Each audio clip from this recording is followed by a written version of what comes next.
Pagkatapos ng trabaho, diretso agad tayo sa ating unang cart ng Burger Moto.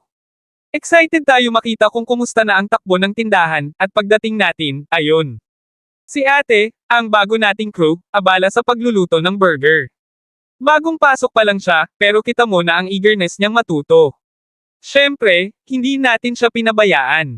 Tinuruan natin siya ng mga techniques, hindi lang sa tamang pagluluto ng burger, kundi pati na rin sa pag-aalaga ng customers. Una, sa pagluluto, tinuro natin kung paano tama ang timpla, tamang pag-init ng buns, at kung paano ay assemble ang burger para laging fresh at appetizing tingnan. Importante ang consistency, kaya siguradong pare-pareho ang lasa ng bawat order. Pangalawa, customer service, alam natin na hindi lang sa lasa nagbabalik ang customers, kundi pati sa experience. Dapat mabilis, maayos, at laging may ngiti sa pag-aasikaso sa kanila. Tinuruan natin si ate kung paano maging approachable at paano makipag-usap ng magaan para masaya ang bawat customer na bibili. Ang sarap sa pakiramdam makita na unti-unting natututo si ate. Sa bawat araw na lumilipas, nag-i-improve siya, at nakikita natin ang confidence niya sa pagluluto at pakikitungo sa tao.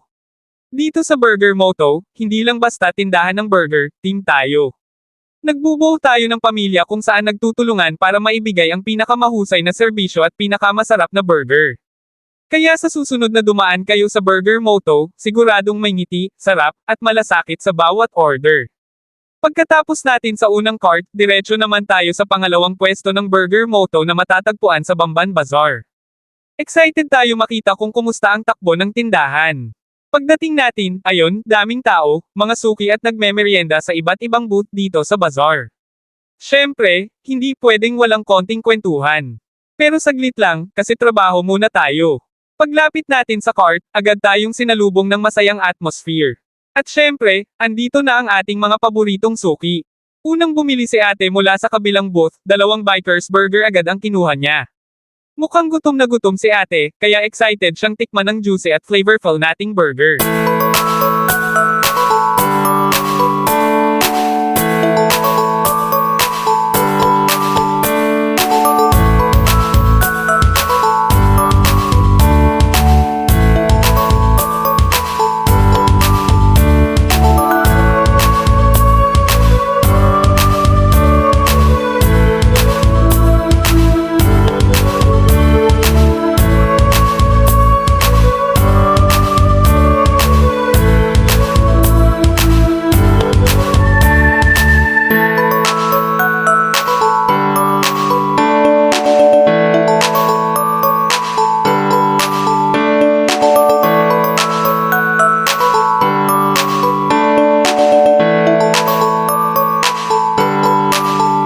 Naman si kuya, isang long ride hotdog jumbo ang order niya, fresh lettuce, juicy hotdog, at overload cheese. Favorite daw ito ng anak niya, kaya ipapasalubong niya. Ang bait ni kuya. Siguradong masaya na naman ang anak niya pag uwi. At syempre, may isa pang customer na bumili, si kuya, kasama ang kanyang anak na babae. Ang order nila, Road King Burger, fresh lettuce, may egg at ham pa. Pero teka, gusto pa niya ng extra toppings. Nagpa-add pa siya ng Alice pineapple para sa dagdag tamis at sarap. Tapos bago umalis, sabi niya babalik siya bukas para subukan naman ang overload hotdog.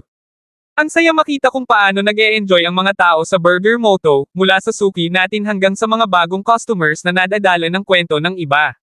Dito, hindi lang basta pagkain ang binibigay natin, kundi masarap na karanasan at mga paboritong pasalubong para sa pamilya.